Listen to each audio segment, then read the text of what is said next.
Hello, friends. Welcome back to another John Won't Stop Talking About a TV Show until people change the YouTube channel. And even then, I probably won't stop show. For those that have followed my YouTube channel for a while, you've seen me do similar deep dive into TV shows like Lost or TV shows like The Wire. Spent a lot of time kind of going back and looking at shows that I really love that have finished and really dissecting what it's all about, what the themes are, what the characters are all about, what the story is all about. Having done this a few times, I've learned going episode by episode through a show is boring. It is exhausting and boring, and the reason why nobody watches the Lost read things that I did. It's not worth it. Don't go back. Don't do this. What we learned was when we did The Wire that it's far more interesting discussion to get into the themes of a series.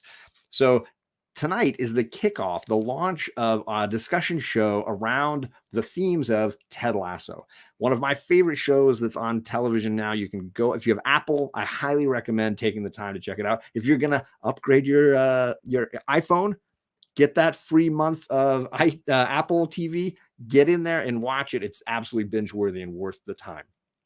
So tonight, we're going to discuss the pursuit of excellence. Obviously, Ted Lasso is a sports show. We're going to get into this idea of achieving success and pursuing your excellence in your life. And I've got two awesome community members to dive into this with me. First off, if you're going to talk coaching and sports, you can't not have Coach Vic. Hey, good evening. It's good to see you, sir. It's nice to be here. It's nice to be seen. I have the link for J Hood Creative's channel down below, because if you decide after hearing this amazing gentleman talking tonight that you want more Coach Vic in your life, and who wouldn't, you click that link. Every other Saturday, you can see this guy. This coming Saturday? Yes. Awesome. You get Jamie and you get Coach Vic and sometimes another shenanigan in there, but really good comic book, pop culture talk. So, Coach Vic, thanks for joining Ted Lasso show here. Oh, thanks for having me. Really, I'm excited. Inversely, I have a gentleman who's been on my channel a ton. A guy who New England raised, understands the excitement of sports, the Patriots, a Patriot fan. We got Alec, White Whale Comics. What's up? So I not a foosball fan, don't know the foosball as well, but thankfully we're talking, football tonight. So I appreciate, Alec. I don't know how big of a sports guy you are. I know that you love sports cards. I know that you collect sports cards. I know you're a big football fan. How are you in beyond that in sports? Do you have a lot of love for sports? Yeah, pretty vast. Football has consistently probably been my number one, but basketball, baseball, I'm big into as well. Hockey, only if the Bruins are in the Stanley Cup, pretty much. And I got to watch it, whenever the World Cup's on, I watch soccer, but I can't. MLS, like I used to go to Revolution games because it's cheap, and I lived in Foxborough for a couple of years, but there you go. Don't really follow like American soccer, but yeah, I mean, there's very few sport competitions that I can not watch. Like I'll put on if cricket's on, like I'll pay attention to it and figure out what's going on. So you're like ESPN, the Ocho, you're all down for it. Forget it. Yeah. And Vic, I know you've got a love for basketball and football. What are your favorite sports? Well, baseball. I mean, I'm born and bred St. Louis Cardinals fan, first and foremost, but baseball, hockey. I mean, Boston and St. Louis, the only two cities that have all four major championships. Ooh. Yeah. But yes, I love all sports. I mean, everything. During the pandemic started, I'm watching cornholing. Then there's that weird game where you bounce the ball off the thing.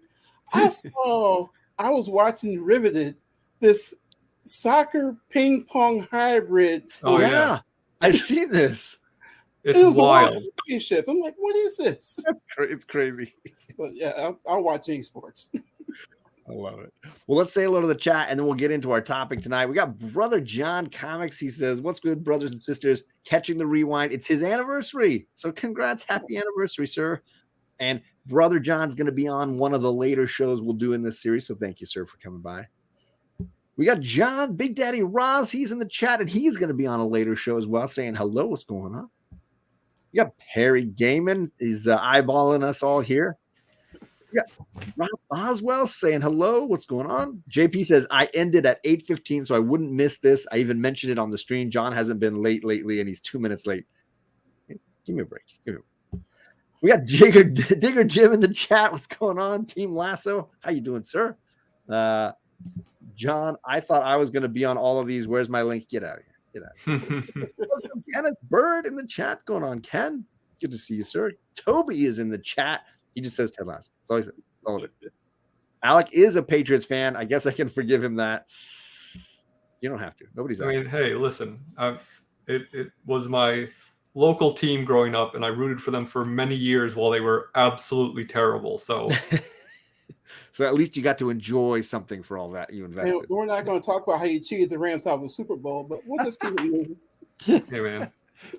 We're all friends here. I didn't cheat anybody. I had nothing to do with it. What is up, Chris, the comic vet? Good to see you, Chris. How you doing, sir? It's not my wheelhouse, JP. No, I'm not a big sports guy. I'm not. We'll get into it. We'll get into it. Don't worry. Let's see here. White Whale is a New Englander. Yes. Yeah, New England clam chowder. Matches, not games. Yeah, matches, not games. I can't really throw a ball with that limp wrist. I mean, I get it. Okay, so yeah, the topic tonight is the pursuit of excellence, which obviously very big for when it comes to sports, but applicable beyond just that perspective on sports itself. I was going to start off here real quick, go around the horn. Do you have any personal beliefs or personal beliefs or thoughts when it comes to the pursuit of excellence, be it in sports and life, what have you? Vic, do you have any personal beliefs about the pursuit of excellence, the goals and success? Well, I've always said, and I always told players, like, practice is not when you get better. Practice is when you learn how to work as a team. If you want to get better, you need to work on your own. And one of the kids used to play for me, he had a thing he called unseen hours. And it's just all the hours that you're working away from practice, work from everybody else to improve your talent. So practice, that's just my whole thing about it. If you want to be great, you got to put in extra work. You got to put in the work for it. Is that kind of like that Malcolm Gladwell 10,000 hours you got to put in to be great at anything kind of philosophy? Yeah, probably. Because I remember, wasn't it Tiger Woods? He was, Malcolm Gladwell, great writer, historian, a mathematician, said, to be great at something, you need to put in 10,000 hours. That makes sense to me. I believe it. Alec, any thoughts on the pursuit of excellence from your perspective? First of all, I guess that's why I'm still not great at YouTube. Got a few more hours to go. We got to go back to doing weekly shows. Yeah, right. Catch up. Yeah. So, for me personally, the pursuit of excellence can be a blessing or a curse, depending on how you kind of react to it. Because a lot of people, it's what drives them to become better. But a lot of people who are more mentally ill can take it in a different way, where if you aren't living up to your own expectations of excellence, it kind of handcuffs you and makes you stop working at something. But I know this isn't the mental health episode, so. But I had mentioned in our private chats, the three of us, like, the idea that this does overlap with mental health, which will be a full topic at another time, but it's hard to discuss the pursuit of excellence and the challenges, the struggles, the hurdles without the mental aspect of this, right? Yeah. And obviously, like, the show as a whole, I think is difficult to discuss without discussing mental illness or at least mental health, because it is ingrained in so much of the show. Sure. Absolutely. We got Jaguar in the chat. What's up, Black Swamp Comics? And we got Juliana in the chat. What's going on, Geeky Mama Bear? If you guys, there's some links down below to these two gentlemen on YouTube. We're discussing Ted Lasso and specifically the topic of pursuit of excellence. I think you guys hit some great points there on the head. And I think I grew up in a John Wooden loving household. My dad, quite obsessed with UCLA basketball, has a signed Wooden basketball in his living room. My sister went to UCLA. It was very much a household that used, or at least promoted the pyramid of success. And it's hard for me to imagine success or hi kitty or the journey in life without all the work that goes down at the base of the pyramid, right? It's easy to see the gold records, or it's easy to see the box office results. It's harder to see all the layers of work that went into getting to that place, right? Okay, Kitty, seriously, get out, go play. Wow, she's going ape in the middle of this show. All right, we'll move on. She's like playing with the. Okay, hold on, I gotta do this. Sorry, cat, seriously. No. You're not getting out. Get it. Stay in. Get yourself in. Get in. Jesus. Sorry. Yikes. You just derailed my show, kid. Yikes. She's climbing out the window in the middle of the show. I think that this is kind of a theme we may touch on a couple times in this discussion, but personally, I feel like excellence and success are two very different things. Ooh, okay. You want to expound on that a little, or just drop sure. Right yeah, I mean, like one example that comes to mind is someone like Charles Barkley, who I don't think anyone can look at his career and say he's not an excellent basketball player, but he is not a successful basketball player because he doesn't have a ring. Right. But I mean, clearly he's a successful basketball player because he played in the league for a long time and was very good for a very long time. So he, I guess it kind of, the Venn diagram of the two things has overlap, but I guess it depends, right, how much they overlap depending on what your view is on certain things.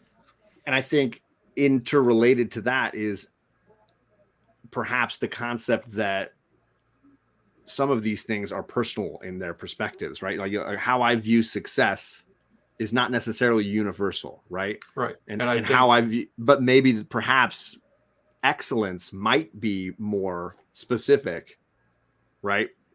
Demonstrating excellence at something might be something that is universal, that we can all look and say, okay, that is an excellent baseball player, that is an excellent accountant or whatever. Yeah. But looking at success might be opinion based. Well, it also depends on what your goal view of success is too, right? Because it's easy to say championships is the goal for success, but it's a team sport, right? Right. Right. Sure. But when everyone's like, oh, well, Brady's the GOAT, he has the most rings. Is that what makes him the GOAT? Or is it the way he rallies the team? Is it the way he, reads the field? Is it the way he understands the game? Those things lead to the rings. Yeah. But are the rings the reason why he's the best? Right. Well, this is killing me. You have to say something good about Tom Brady. That's fine. I could pick someone else. I knew it was going to happen. But he's also a strong leader. Kobe. He's not a strong leader, actually. Oh yeah, that's controversial. Okay, getting controversial. Let's say hello to Marcus in the chat. He said he's finishing season 3. I really don't understand why this cheesy ass show makes me want to cry so much. I get that. JP says Ted's an interesting character because he constantly says he doesn't care about winning, but he sure doesn't explain it well. What's up, Stu? Dr. Doom fan club. Good to see you, Stu. I am obsessed with Hannah Waddingham as well. Me too. Good taste. He does care more about winning in life. You have to care to have success. Interesting. We got Terry from the Bronze Page. What's going on, sir? He says hello to everybody. I'm a little offended by this because it's so accurate. As an Angel fan, it hurts to hear the truth sometimes. But he's the Chris, second best player on his team. Yeah, that's also true. Chris Lopez. Shohei Ohtani.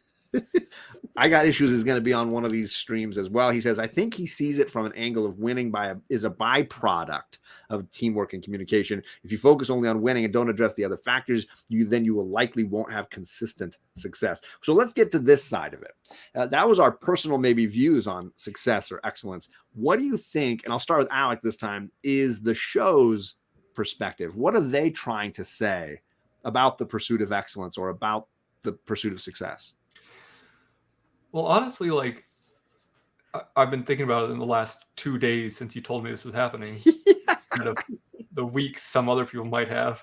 But like honestly, I think it does a very interesting job of showcasing different characters and their own kind of views on it, right? Internally. Because even like Jamie, for example, season 1, his view of what excellence is a lot different than season 3 Jamie. Or Rupert, whose view of success, like it's kind of the opposite of what we were just talking about. Like for him, winning is a byproduct. Mm-hmm. Like he doesn't care about winning. He wants to win to hold it over other people and to be successful so he can, feel powerful. The trappings of success. Right. And obviously Nate fell into that and seems to be kind of coming around to another view. But, who's to say what's right and what's wrong? It's all about the individual and kind of what makes their life fulfilled. Right. Obviously, the show kind of points you in the direction of that season 1 Jamie and Rupert and Nate to an extent are less happy when they aren't following the right path of success. But right. What about you, Vic? What do you feel like the show has a central thesis or message when it comes to the pursuit of excellence? Well, I think it's about the intentionality of relationships, because the only thing the relationships are what makes everything work. Ted's relationship with Rebecca. He's like, you're the boss. We're going to make this relationship work. I'm going to come in here every day, and we're going to talk to each other. And it's funny because I look at it like, to me, Ted is more of an assistant coach role. I joke all the time. I'm the best assistant coach in the country because the assistant coach is the one who has relationships with everybody. Head coach strategy is up in the White Tower. Kind of like the way Nate is, right? In when he's coaching at the other team. Exactly. And Beard's more like the head coach, but it's all about the relationships. I mean, nothing works until the relationships are right. Once the relationships with Jamie and Roy, Sam, with everybody, just with the team within itself. Once relationships work, once they get the relationships right, everything starts to flow. And I just think the show is really about just the importance of relationships. And with relationships, whenever you build that bond with one another, then you can move towards success, move towards excellence, move towards being better. That's great. I love that.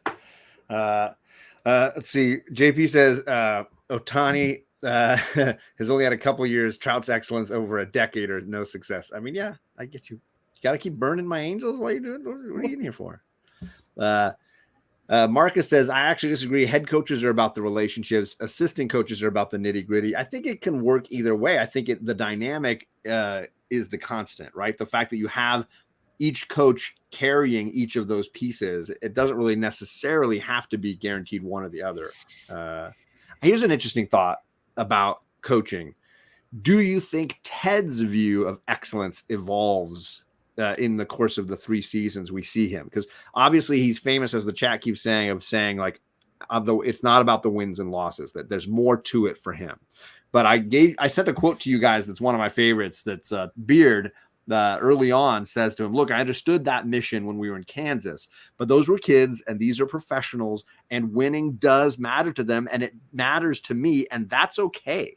Like it's a great counterpoint to what we often hear as like the way coaches for, you know, little league or high school or whatever should be coaching.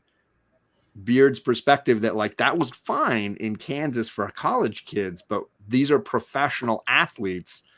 Winning should matter, and it's okay that winning matters. Do you feel like that challenges Ted's perspective, or that he grows at all, Vic? Do you feel like that Ted changes as a coach when it comes to this thought? No, I just think that I think he still keeps the same perspective. I just think that you can't win until you get the pieces together, until your team is ready to win. Right. And this team was a hot mess. They didn't have leadership. They didn't have any leadership, so they had to get some leadership installed. Remember, right. The whole thing with Roy Kent, you know, and it's like, imagine how he's going to feel when he loves us, you know. Right. You know, I think Ted's attitude is it's about more than just winning and losing. Stay true to the whole time, but as as the trust build, as Trent says in the 3rd season, right? You spent all this time building up trust and building up relationships with one another, so that you guys can move forward as a team and be excellent, have success. But I think Ted stayed true to who he was the whole time. Because I mean, if that was the case, you know, he would have had Jamie back as soon as he could. He wouldn't have had to go back and think about, fathers and sons. Not everybody had a good father. No, he didn't have to go and think about all of that. He would just said, "Come on, Jamie, you're on the team. You know, Sam, you're back on defense. We got Danny and Jamie. You're our two strikers, and go with a 4-4-2." I know a little bit about soccer. So that's interesting, and I'll let Alec answer the question I kind of just asked to Vic. But in connection to that, it reminds me of a scene in, I think it was in season 1, when he invites Jamie back to the team.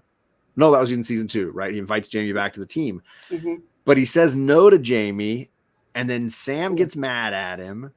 And he says, "No, Sam, I would never invite him back without talking to you." But then he doesn't talk to Sam and does invite Jamie back.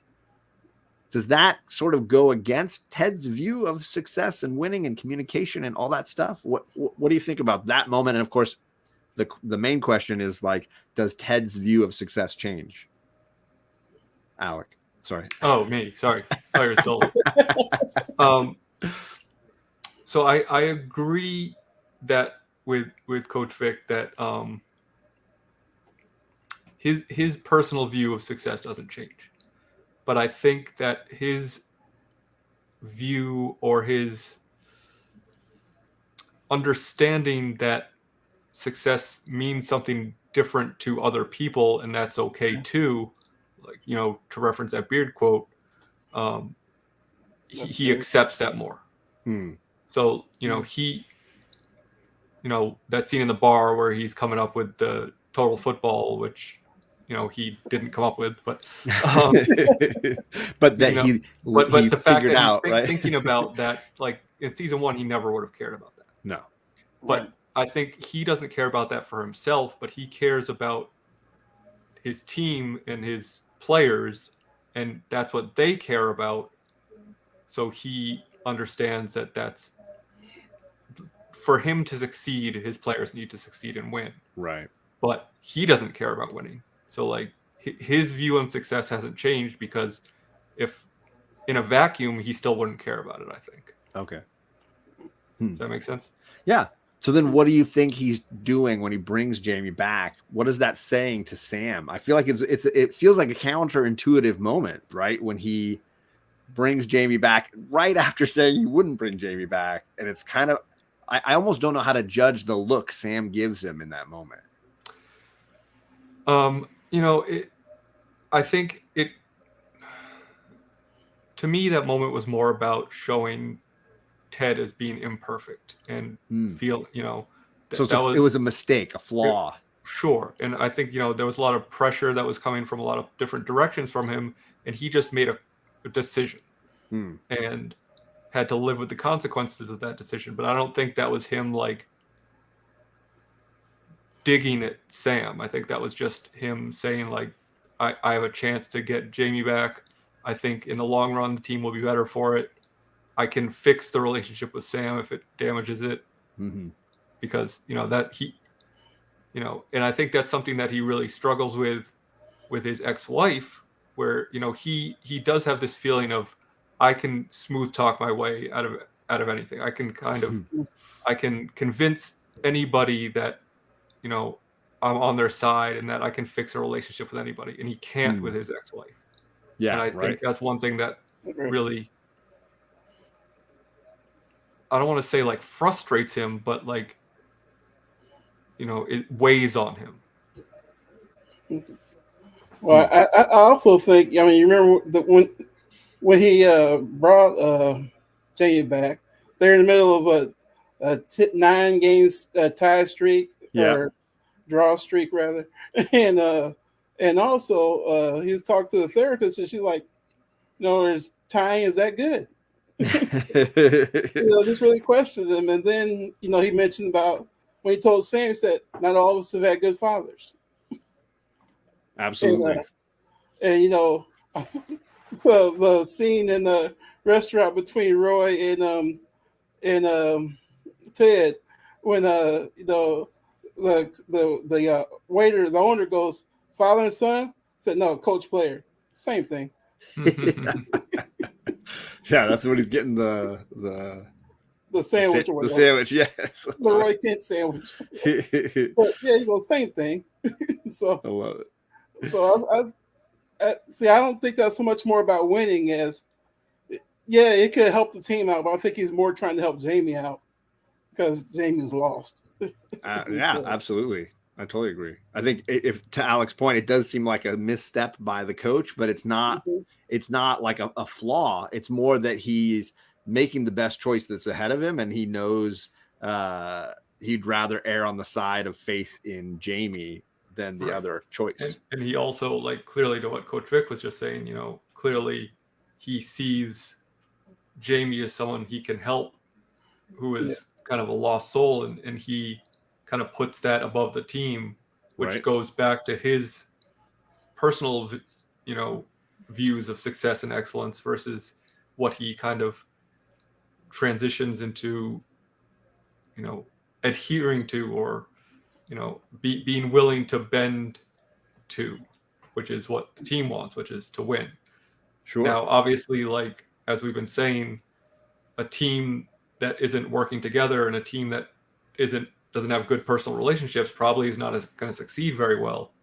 But, you know, for Ted, his vision of excellence and success is only the relationship side, only the making them better men type of thing. Which, it's honorable. It's impressive. But it's not, in professional sports, it's not going to keep you your job. No, it's definitely not. No. And that's the whole thing, right? At the end of the day, you got to win. Right. Especially on that at the professional level, right? Stu says, I appreciate the show for aligning with my views in the pursuit of success, whatever that may mean to you. It shouldn't come at the cost of your personal life or your mental health. It should accommodate it. Well said. JP says, Ted's coaching style built the culture and trust with belief that winning will be a byproduct of the correct culture. Yeah, that's fair. It was Ted Lasso's team wasn't so good until he joined the team. Right? That's another way to say it. Oh, look, there are a bunch of podcasts out there. Toby's mentioning that there's definitely some good podcasts if you want. In fact, there's a few that I follow on Instagram. If you're looking for a good Ted Lasso podcast, hit me up. I'll definitely let you know. JP has a great comment here. Rebecca had a great line in season 3 about not caring about beating Rupert anymore, but still wanting to win, but now for us, which feeds into Ted's belief that you play for each other and winning will come. I want to talk a little bit about, we talked about some players and some specific game things, but let's go business wise. I think Rebecca to Rupert, you see like ownership, right? as an element of success or excellence, as you see Rebecca coming into the show at the very beginning, being someone much like the owner of the major team in Major League, the Cleveland Indians team, being this like scorned woman who just wants to burn, scorch earth, right? She wants to destroy it and burn it down. But very quickly, I think she, within a handful of episodes, I think whether the writers realized it or they wanted to get something more out of her, they went a different direction, which is her journey and seeing her come to a different understanding of what really matters. And that line that JP's talking about in season 3, I think, is highlighting some of this perspective. And then inversely, you have Rupert sort of traveling the same road, but not making the U-turn, right, to come back to something else. Instead, he just keeps digging deeper. Start with Alec. What are your thoughts on Rupert versus Rebecca and each of their pursuits of excellence? I mean, well, first of all, I want to say that, like, I have to believe the writers knew from the jump that, like, Rebecca wasn't going to be the enemy to Ted the entire time, because that just would not have worked. It's not sustainable on a show, in a movie. Not at all. Yeah. So I do believe that, like, their intention from the beginning was for her to, like, everyone in the show becomes a better person based on the people around her. And Ted being obviously a central force in that, especially like getting her kickstarted in that journey. Right. But yeah, I mean, obviously, like, she hires Ted because she thinks he's going to fail. Right. Because she wants the team to lose so she can get rid of it, because her ex-husband loved it so much. So, like, her, again, like, going back to, I forget who said it. Well, JP said the thing about Rebecca. No, about being, Stu said, it shouldn't come at a, yeah, that one. Obviously, like, her view of success at that time was to destroy the team to hurt someone else. Right. But that wasn't ever going to make her feel better. No. It's like the idea of holding on to hate or anger. Right. That person who you're holding on that anger for probably doesn't think about you nearly as much as you think about them. So it is doing far more bad things to yourself than it is to the other person. That's a great comment. Yeah. So, I mean, I think that in that respect, like I said at the beginning, Rupert, he is still, he bought the other team just to try to beat Rebecca. Out of spite, to show that he is still the big dick swinger he thinks he is. And, he doesn't respect the fact that Nate is happy in his relationship, and he tries to get him to go out and cheat on his girlfriend, because that's what success looks like to him. Being able to pull young women, and it's the trappings, right? Right. Not the work. It's the end result and the trappings that he's interested in, not the work. Right. And I'm sure they'll probably never show this because it just wouldn't make sense, because he's more of a foil than a character, but he the idea of him realizing that is a fail, nothing but a way to fail, and that you're never going to make yourself happy, and that, that is due to your own self insecurities. Like, you're not making yourself feel better. You're not making yourself feel like success, because if you're constantly chasing that next thing that is, filling that void in yourself, you're always going to be chasing that next thing. That's a great point. I love it.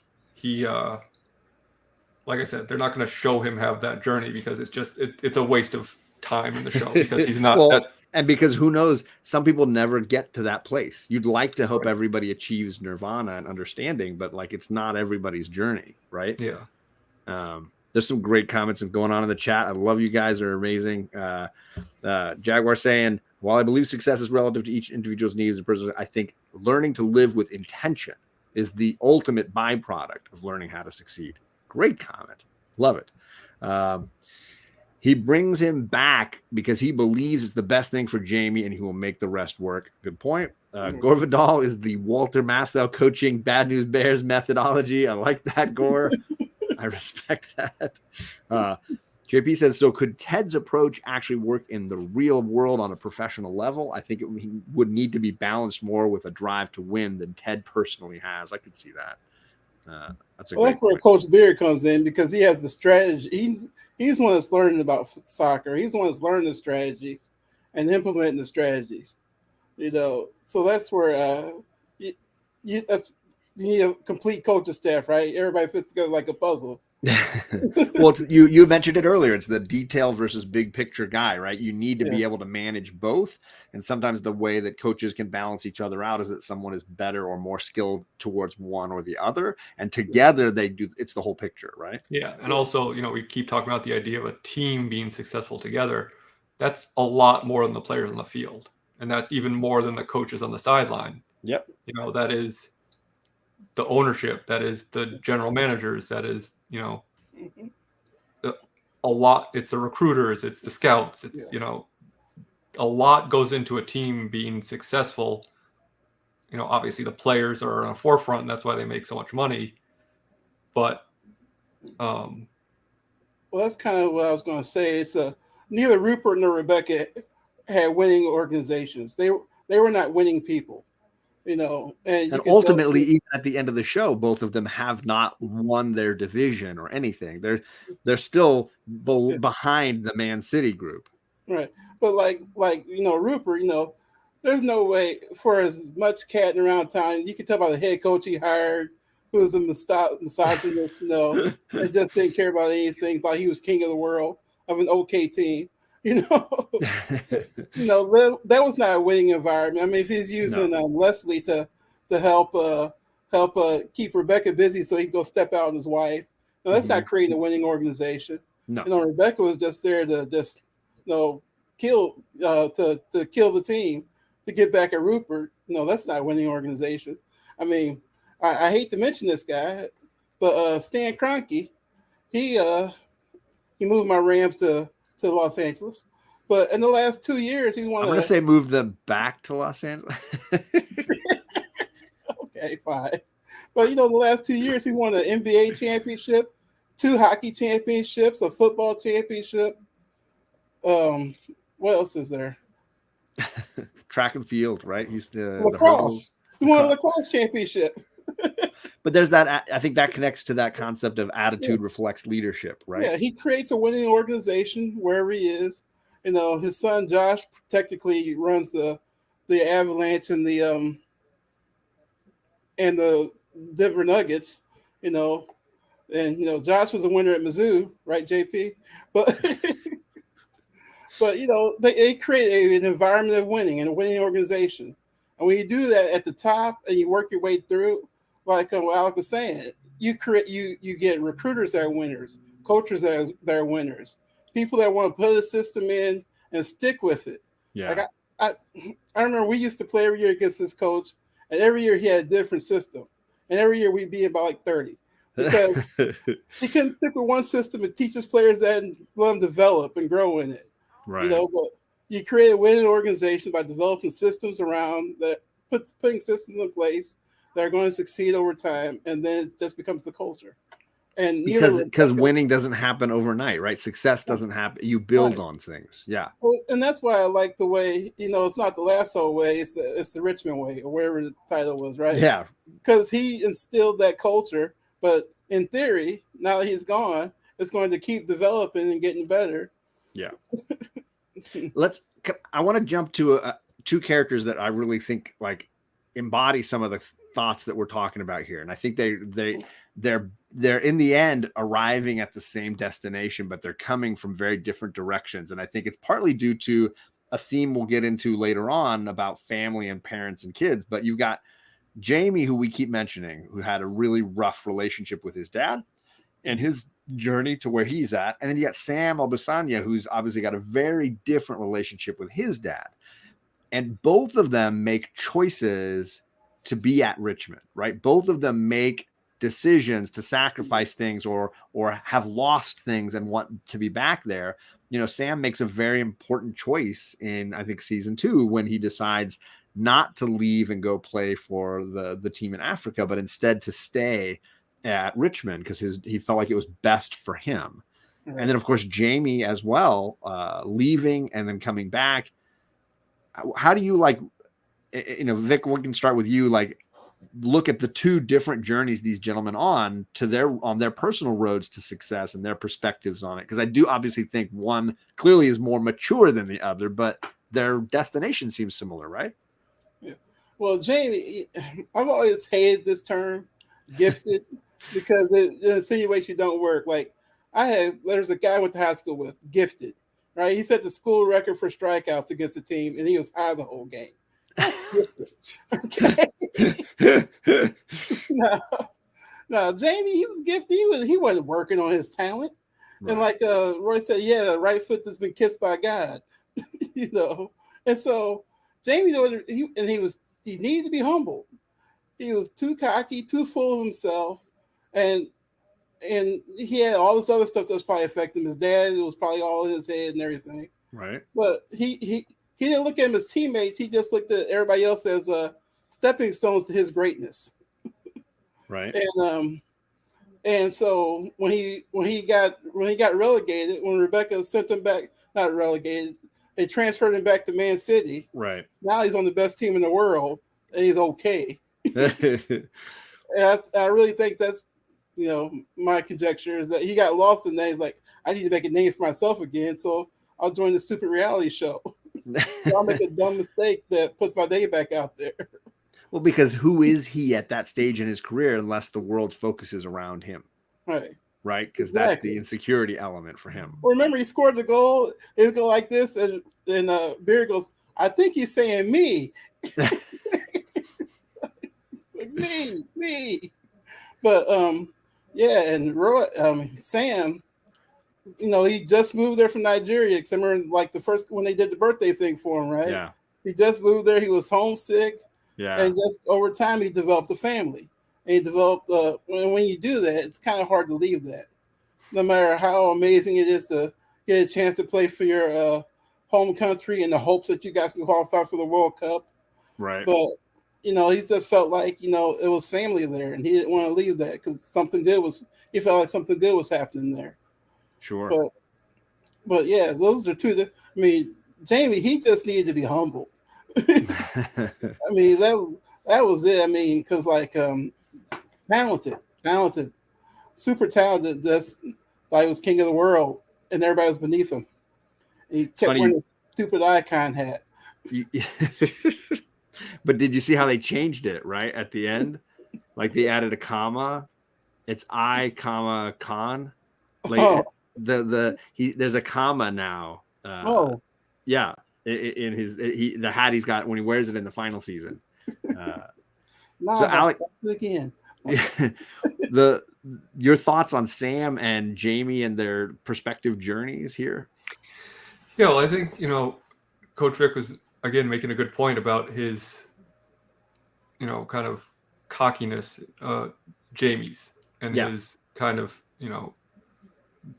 the fact that he almost was trying to coast on his raw talent, and thinking that he could carry every game. And, to make a basketball analogy, you could score 30 points a game and never have any assists. And are you really that good of are you really that good of a basketball player? Or, is someone who's doing 10 and 10 a night, are they better for the team? Yeah. Obviously, if everyone on the team scoring 10 points, you're not going to win a basketball game. But I guess my point is that, Jamie kind of learns. I think you're exactly right when they're coming at it from different sides, because Sam almost is not sure of himself enough, and Jamie's too sure of himself. They're getting to that point where they both understand their talent, but also respect the team dynamic and their role within it. Right. And the fact that Jamie is willing to put his stuff aside with Roy, his personal stuff aside with Roy to become better, again, season 1, Jamie would have never done that. No way. He saw himself as better than Roy because he's the younger, more prime version of Roy. No matter the experience Roy has, that doesn't mean anything because he can kick the ball harder and he can run faster. So I want to, with discussing Jamie, because I think his journey obviously is a big part of this, and you see him going from obviously like I'm the best and it's all about me to then becoming like, I think at one point Roy says you broke him, like he was great and you've ruined him, right? Yeah. And then all the way to the end when Jamie like legitimately in the locker room is like, no, you got to make it about me again. Like it's all about me. You got to play through me. Like, and I'm the centerpiece. Like, and the braggadocio is there, but he understands that like, yeah, make it all about me, but that opens the field for you. Like it's good for everybody when it's get everyone's eyes on me. Exactly. Because then I can pass to you. So the thing I like about when he said you broke him, I know we always joke that, and we need some dogs. We need some people that go get it. Like I had a great AAU team. We were great, probably one of the top 5 teams in the country, right? But man, we were the nicest guys in the world. We were like, we need to go find one of these kids that did some time. These kids out. You got to knock them down one time, right? If I had be a prick one time, and then they'll never look at you the same. They were just nice guys, but James became a nice guy, and then until Roy gave him the sign, like, gave him the code. I get it. But he became that dog again. So a movie that I really struggle with that deals with some of these same concepts is called Whiplash. And if you guys haven't seen it, it's a really difficult movie to watch about being the best drummer. It is basically the concept at play, and a really awful in some ways teacher trying to some teach. ways. I mean, my problem with the movie is it seems to promote in the end that the ends justify the means, because we see the drummer achieve excellence and the teacher smiling at him as though like the teacher has done this amazing thing. But it's clearly like the yin and yang to Ted Lasso, because the perspective of the teacher in Whiplash is so opposite what Ted's perspective is. In Whiplash, it's like suffering is how you get great art. You need to suffer, and it needs to be hard, and it needs to be awful. Versus Ted saying like, no, like it's difficult, but we do it together, and that's what makes it special. I'm assuming maybe some of you have seen Whiplash. I mean, clearly I have. Okay, so how do you view Whiplash versus, because in both cases you have teachers and kids and young people, but in Whiplash it's generally about like professional musician, right? It's not about teaching a kid how to be a drummer. It's about teaching somebody to become a professional drummer, much like Ted with professional athletes, right?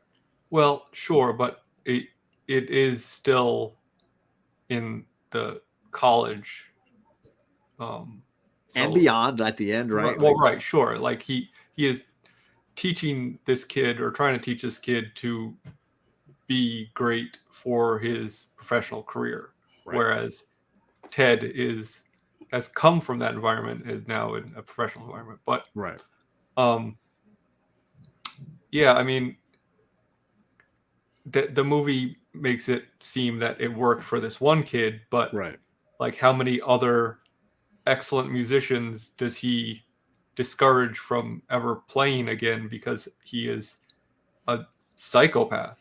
Like, I'm not using that word lightly. He literally is a psychopath. There's a sociopathic element to him, and it reminds me of, for me, Nate. It's Nate's journey. Like he's choosing between the devil and the angel, right? You've got the road that we see this teacher in Whiplash going down, and the road that Ted's got, and Nate's navigating those treacherous waters, right?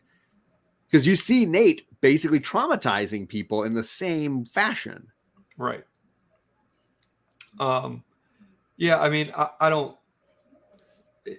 think it is highly dramatized version of any, like, you talk about suspension of disbelief in a lot of movies. Like it is not a realistic thing. Like I went to, one of the best art schools in the country, and no one was slapping me to get me to paint better. You know what I mean? Like, well, that's why you're on YouTube now. Well, right, because I didn't have the you needed the slapping. Right. If I saw one of the classes included slapping, I was just like, no, thank you. And maybe I should have taken. You skipped that day, and now you're not. But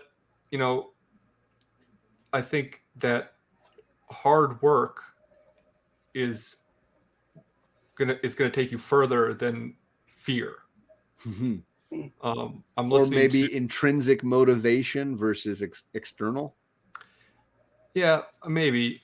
I'm listening to this book Carrie Elways wrote about his kind of memoirs of filming The Princess Bride. And I just listened to the chapter today about him training for the sword fight.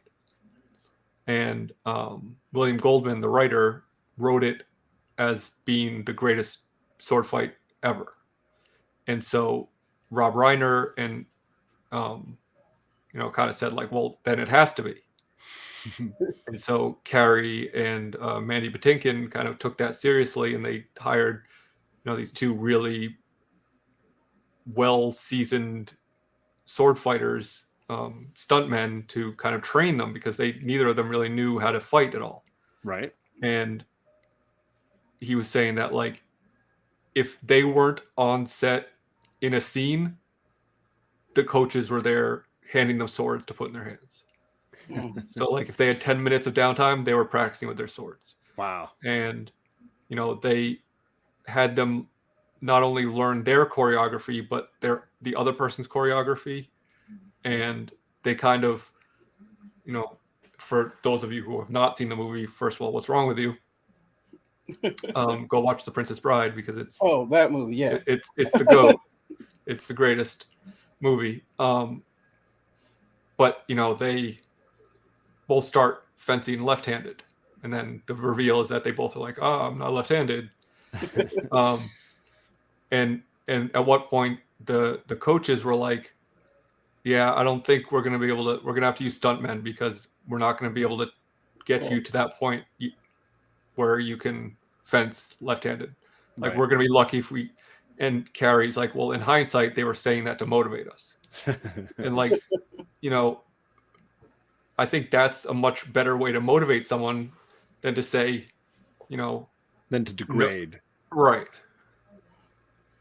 Kind of like a prove me wrong type of thing, rather than a you're not good enough. Yeah. I know my sister and I often joke that Earl Woods and Richard Williams would be cited for child abuse if their kids didn't like those sports. Just because of all the work they put them through. And still not convinced it wasn't child abuse to a certain degree. Right. Well, because that's kind of my concern, is that, like, perhaps the, like, ends justify the means mentality in sports sometimes pays, and people believe in it, right? And that's definitely not what the show is promoting. Yeah, I can tell you all the parents that, straight jacket parents. Well, my friend wrote a book, "You Might Need a Straight Jacket," and it talks about parents going crazy at kids' sporting events. Right. Yeah, you can just Google that, and you'll see tons of videos of people flipping out at little league games. Well, and you hear these terrible stories about kids dying at football practice because they're getting pushed too hard, and like, that's clearly not benefiting anybody. Well, and one of my favorite moments in the Will Smith movie about Venus and Serena's dad and their relationship is leaving one of their tournaments and seeing other parents with their kids, and you see Venus and Serena and their dad, and the way in which he is motivating and encouraging them versus the, like, trauma that's sort of being inflicted by others. You can see the place of love that it's coming from, even if it is kind of skewed sometimes, at least with their relationship. Now, the thing I would say about Nate, though, Nate was hurt. From the second Roy came back, Nate felt like he was displaced in the pecking order. Yep. And Ted's heart, And I think the phrase "hurt people," and I think he just kept hurting people until he got to the point where he realized, he needed to just ask for forgiveness, whatever that, Yeah, and but Nate's also a crybaby baby boy because oh yes, at the start of season 1, he's the kid boy, yes, and the fact that Ted recognizes that he has talent and gives him a chance, then all of a sudden he gets this huge head of like, oh, I'm the wonderkind, right, and like you should treat me with more respect, and you disrespected me. Like he's the only one who's ever believed in you, and like I understand that that's what he's coming around to understand, but okay, in the moment he was just a crybaby baby boy. you're right. Yes. Yeah, I mean, because Nate's journey is core to this, right? Nate goes through quite a roller coaster of success and what he views as the end goal for himself. And even when he's achieved it, right? Even when he's on the team that's got this crazy winning streak and doing really well, not satisfied, right? Not enjoying what he's achieved. And Yeah, but instead, it's very vapid, right? Sure, but it's also not without its benefit, because if he weren't Mr. Big Shot head coach with a winning record, he wouldn't have had the kind of self-confidence to ask the girl out that he likes.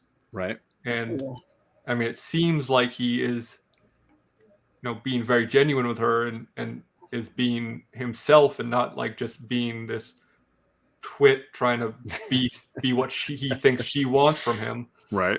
But so is it all for naught? No. But is it good that he is kind of reflecting upon the choices he made and seeing them in a different light? Yeah, I mean, everyone's got their own journey, right? And it's the matter, at the end of the day, it's where you end up, not how you got there. Yeah. So I wanted to talk a little bit about beyond just sports. Obviously, sports is the avenue that a lot of this stuff goes down, but there's also success personally and the interrelationships that you have with people. We have Leslie way on the far side there. The smile in there. Yeah. Leslie, who really has a lot of things in his life working, except his work life. He's got so many things figured out for himself, but his journey for personal success is kind of interesting, I think, because it's not related to the sports. It's not related to even the success of the team. I viewed his as being able to find a place where he's honest in the workplace. Yeah. Because his journey takes place before the show even starts, where we learn later that he had been covering up for Rupert and allowing the affairs being cheated on behind Rebecca's back. And now he's taking over to do the same job for Rebecca and is forced into some very horrible situations. Yeah. Because of the road he's walked up to now. And he has to stand up to Rebecca and be able to speak truth to power. And I think it's an interesting journey that he goes on, displaced from his office constantly. I think he's an interesting look at success outside the realm of sports. I didn't know if Alec, you had any thoughts on Leslie, because he's one of my favorite characters. Yeah, I mean, I think he kind of offers the opposite perspective of a lot of what the show focuses on, especially like the Jamies and the Nates, who are like so focused on their careers and being successful at their jobs, right. Where he is more of the kind of guy who's like, yes, I have this good job that affords me the life that I live, but I go home and I have a family that loves me and I love them, and that's all that matters to me. So like from early on, he's the one who's winning the most. right? For himself, right? Yeah. Like for his personal success line is so clear, and he's walking it so steadily. Right. You know, obviously he takes his work seriously, but you know, he's not. He doesn't have this like grand ambition that he's trying to reach. Like if he needs to be displaced from his office, he's like, yeah, okay, fine. I get to go home to my family, and that's at the end of the day all that matters to me. Yeah. He's like, if I spill something, I got everything I need here to clean it up. Right. He's like, glass is half full guy there. I mean, clearly for other characters that would not be what success looks like, but for him it is, and like he's already won. Yeah. Vic, any thoughts on Leslie's journey? I agree wholeheartedly. And remember, he voted to bring Jamie back. Right. So he does, but he does care about winning. Yeah, he does care to win for sure. The team means a ton to him. Yeah, I'm not trying to say that he doesn't care about the team, but you know. No, I didn't say. I wouldn't say that at all. I just thought about that. That's funny though. But yeah, you great character, fun character, right? Good foil for Ted. Yeah, they joke all the time. Yeah, but yeah, the moment that he stood up to Rebecca, yeah, I mean, his whole life changed basically. Well, yeah. To JP's point, he went and became a musician and grew a goatee. It was a Van Dyke. Van Dyke, baby. But yeah, I mean, not much more to say, but you know, he was there. You know? Well, let me give you the other guy that I want to meet, the last person I want to discuss, and then if you guys have more you want to dive into, let me know. We can definitely go there. Is Trent? I think Trent might be my favorite character on the show. I think Trent, say his full name. Trent Krim, the Independent. Formerly the Independent. Yeah, he's now just Independent. Trent Krim, Independent. he not only do we see him go on a journey for his own view of success from the beginning of the show to the end, but thanks to a great scene in the locker room with Roy, we get to see him understanding of where he really began in his career as a journalist and writer and all of these things. Oh, yeah. And I think it highlights the change in perspective that he goes through as far as viewing his own success and his own excellence. And I would love to hear any thoughts you might have had, Vic, on Trent, this journalist who gives it all up because it ends up not being the fulfilling thing he wanted. I mean, I loved everything about Trent and his character and his arc, and just how he just steadily he's there, you know, guiding him along, writing and putting input there. I really love his relationship with Colin. Yeah, and that whole story arc that was real. It was really interesting and just really good to see that happen and him to be able to open it, because I was just like, what? And then you start looking back, you're like, oh yeah, Trent's been gay the whole time. Yeah. But yeah, I mean, I like the way they asked Ted questions, and that article he wrote about Ted was just the best. Right? It's easily my favorite episode of the show is that one when he follows Ted for a day, goes to the Indian restaurant and eats like just all the horrible food. Because for me, it shows the thing I like about him most, which is that he's incredibly honorable, right? He's not there to do a hatchet piece on Ted. He's legitimately listening and engaged, and is not going to just make an opinion in advance and then not question it. He questions everything. And like a good journalist, his integrity is chief, and he is definitely there to see and hear things, even when he feels like Ted's bringing him to the school just for the sake of his own ego and to make himself look good in the newspaper. He's still there to hear it, right? He's still there to see going it. To the school to make him look good. There was no question about that. Yeah, but he's still there to see and hear it and see what Ted does in the environment and see what Roy does and the way Roy talks to him in the environment, the way Roy treats him. Yeah. I just think it's a very interesting view of his the integrity that he carries, right? Alec, any thoughts on Trent? Yeah, I mean, up until this most recent season, you know, he's kind of been very much in the shadows or like in the background. You know, he's been this constant little thing that popped up and you weren't really sure of his motivations. And, right, you know, he seems to have good motivations and to be a decent fellow. but we'll see what happens when his book comes out. I mean, he seemed to have a lot of people at that book signing, right? But no, I mean, like his addition to the most recent season, I think, was very welcomed and offers a very interesting perspective and kind of like almost serves in some scenes as us, the viewer, being able to be like, witnessing this circus of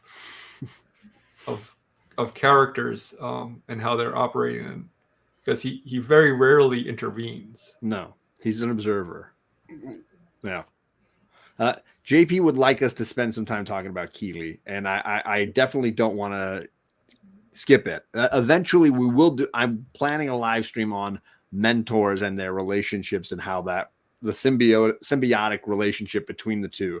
But yeah, let's talk a little bit about Keeley's success story or the journey that she's on. Alec, do you have any thoughts on Keeley as her road to success or how she views herself successfully? Yeah, I mean, we were talking about this a little bit before we went on air, and I said that, especially this most recent season, she's really trying to still figure out who she is, because to JP's point, she was the model that dated footballers, and like she saw that as her own identity, and she couldn't see herself as anything else than that, when like really like nobody is just that. Like even if that is what your life is, everyone is more complicated than the sum of their parts. She navigates things in a way that other people can't. And, I said, we were talking about her relationship with Rebecca, and Rebecca being her mentor in her eyes, in Keeley's eyes. But I said that, Keeley offers certain mentorship to Rebecca that Keeley doesn't even really recognize or understand, because she hasn't gotten to that point where she realizes her self-worth to that degree yet. I mean, she's getting there, but there are some scenes where she like really stands up for herself as being someone who is worthwhile. And, again, season 1, Keeley would not have done that. Well, I think a lot of times those mentor-mentee, I guess, relationships, it's easy for the mentee early in those stages not to realize what they bring to the table, right, and what the mentor takes away from that relationship that's valuable to them. So it's easy for her to overlook that. But once she's later, as we see in the later seasons, going into some of that role for herself, I think she realizes the value she brings, right? Yeah. Vic, any thoughts on Keeley, who can rhyme her ass off, as she says? Got bars. She's got bars. Yeah. Well, one of the things that it reminded me of, I know Notre Dame, the football school. The coach is one of the pitches. It's 4 years for 4 for 40. So you come here for 4 years, and you're going to get a benefit of 40 years. Because even if you make it to the NFL, the average football player plays like 3 to 5 years in the NFL. Right. Then what's next? Right. And I feel like Keeley's had her stardom as a younger person. Now she's like, what's next? Yeah. What's next? What am I going to do? And I think we just see her go through that journey of trying to figure that out. And when she does PR for the team, and then as she develops with her own company and her own firm. And I mean, even in the first season where she confronts Rebecca and tells her she needs to tell Ted, because it affects how she feels about Rebecca. Yeah. And so she has a nice journey. Like I said, I think the relationship thing for me is a little confusing this season, the third season for her. But other than that, I just thought What did you roll? Is it a critical fail or a success? It was a 6 on a D6. So hey, scored it. So I just felt like her character developed and just goes through ups and downs. Dating Jamie, then dating Roy, and I'll tell you what. Part of the way through the second season, I started to get frustrated. Like I got frustrated with Wonder Woman. I'm like, of all the superheroes, why does Wonder Woman have to be dependent on a man to make her decisions? Well, they heard you, because in the end, she chose neither, right? Yeah. For me, the third season was frustrating to watch Keely because you see her going through this roller coaster of challenges. And on retrospect and rewatching the third season, that it's beneficial to see that we're not going to see Keely's end, right? We're not seeing her success finish line. Instead, what we're seeing is the challenges in her first endeavor, and that's going to be a roller coaster, and relationships will be sacrificed on that altar. And she'll have to make the decision of, is the relationship worth more than the business goal that I have set for myself? And so you get to see her dealing with that. And that's difficult to watch because you want her to be with somebody in particular, or you want her to be traveling a certain road. But I think it's part of that pursuit of excellence in her perspective, right? And I kind of like how I feel like very few of the relationships got wrapped up. Of course. They're open-ended. Even Rebecca's at the end is still open-ended. Right. And of course, because, wherever they do next in like 2 years when they finally get around to doing it. Well, but couldn't my perspective of Ted Lasso be he's a failure at the end because he went from coaching at the Premier League or the Champion League to being a kids soccer coach? Like, you could view that on paper as being a failure, but as we are presented with it in the show, we see he has achieved the success that he wanted for himself, right?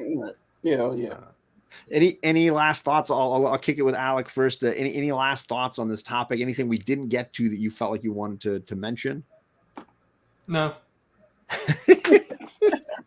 Then I'll check in with the chat. What's up, Jimmy? He says, do you think Ted got back with his wife, or did she dump that schmuck? I think she did dump the schmuck and she didn't get back with Ted. I think both of those things are possible at the same time.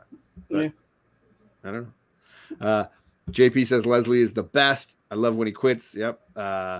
We did mention Keely. She defines value in business and doesn't need those two idiot boys. I get you. Nate's battle was always about his poor self-image. He came to rely on Ted giving him confirmation of his value, and then shifted when he perceived Ted had moved on. Mm-hmm. I do think the greatest coaches know how to adjust their motivation to the individual. Some need more push versus the hug. Yeah, absolutely. It's the same with parenting, right? Because you do have that kid that needs one thing that the other doesn't, right? Any last thoughts for you, Vic? Any overall comments that you want to make? I just thought it was an excellent show. I mean, and like I said, I've rewatched it a couple of times, and I'm always finding new stuff. Like today, I didn't know that they mentioned Wrexham. Talked about and Ryan Reynolds talking about buying the club from him. I'm like, when did that happen? I don't remember this. And it's just an entertaining show, and I think it's a really good show, especially when you look at it as perspective of sports and just relationships. I feel like it's like coaching behind the scenes, so to speak. Great way to say it. Yeah.